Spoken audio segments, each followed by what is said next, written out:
Paris ઓલિમ્પિકનું રંગારંગ સમારંભ અને રોશનીના ઝળહળાટ સાથે સમાપન। ઉત્તર ભારતમાં વરસાદ આધારિત ઘટનાઓમાં 20 લોકોના મોત। મણિપુરમાં ફરી હિંસામાં 4ના મોત, કુલ મૃત્યુઆંક 200 પાર। ગ્રામજનોએ ઉગ્રવાદીનું ઘર સળગાવ્યું। વિદેશથી મોકલાયેલા 37 પાર્સલમાંથી પોણા 2 કરોડનો હાઇબ્રિડ ગાંજો ઝડપાયો। ફોરેન પોસ્ટ ઓફિસમાં સાયબર ક્રાઇમ કસ્ટમની કામગીરી। પંજાબના હોશિયારપુરથી 34 કિલોમીટર દૂર બનેલી ઘટના।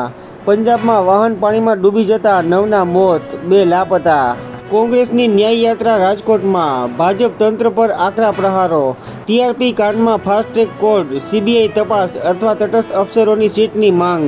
પંજાબના ગામમાં યુપી બિહારના લોકોને રાતે 9 પછી બહાર ન નીકળવાનું ફરમાન। બહેતર જીવનશૈલી અને આર્થિક સુરક્ષાને ધ્યાનમાં રાખીને ભારતના 4,300 કરોડપતિઓ ચાલુ વર્ષમાં દેશ છોડી જશે। પાકિસ્તાનમાં નવો ફૂડ ટ્રેન્ડ, કરાચીમાં શુદ્ધ શાકાહારી ભારતીય વાનગીઓની માંગમાં ઉછાળો। પીજી નીટમાં પેપર એકંદરે અઘરું, નવી પેટર્નમાં વિદ્યાર્થીઓ મૂંઝાયા। મધ્યપ્રદેશના ઇન્દિરા સાગર અને ઓમકારેશ્વરથી પાણીની ધરખમ આવક થતાં નર્મદા ડેમના 9 ગેટ ખોલાયા। ટ્રમ્પની પ્રચાર ટીમની ઈરાની હેકરો દ્વારા ઈમેલ હેક થયાની ફરિયાદ। મોદીએ ખેડૂતોને મળી પ્રાકૃતિક ખેતી પર ચર્ચા કરી। તમામ આબોહવામાં ટકી રહે તેવા 109 બીજને મોદીએ લોન્ચ કર્યા। પીએમ મોદીના વચનની યાદ અપાવી શરદ પવારનો ટોણો। ખેડૂતોની આવક બમણી થવાની હતી, તેને બદલે આપઘાત બમણા થયા। ગુજરાતમાં વરસાદની પેટર્ન બદલાઈ, અતિશય વરસાદ પડવાની ઘટના વધી। કેન્દ્રીય બજેટમાં આંગણવાડી બહેનો સહિતના કર્મીઓને અન્યાય, ફરી આંદોલનની ચીમકી।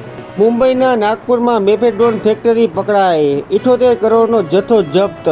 7 મહિનામાં માર્ગ અકસ્માતમાં 93,000 કેસ। ગુજરાતમાં પ્રતિ કલાકે સરેરાશ 18 વ્યક્તિને માર્ગ અકસ્માતમાં ઈજા। રાજ ઠાકરેની શરદ પવાર, ઉદ્ધવને ચીમકી, તમારી કોઈ રેલી નહીં થવા દઉં। ચૂંટણી પહેલા મરાઠા આંદોલનને નામે તોફાનો કરાવાશે। મુંબઈની 25 મહિલાઓને અશ્લીલ ક્લિપ મોકલી ભજવતો વિકૃત ઝડપાયો। આપના પૂર્વ મંત્રી સંદીપની ભાજપમાં જોડાયાના 3 કલાકમાં જ અકાલપટ્ટી।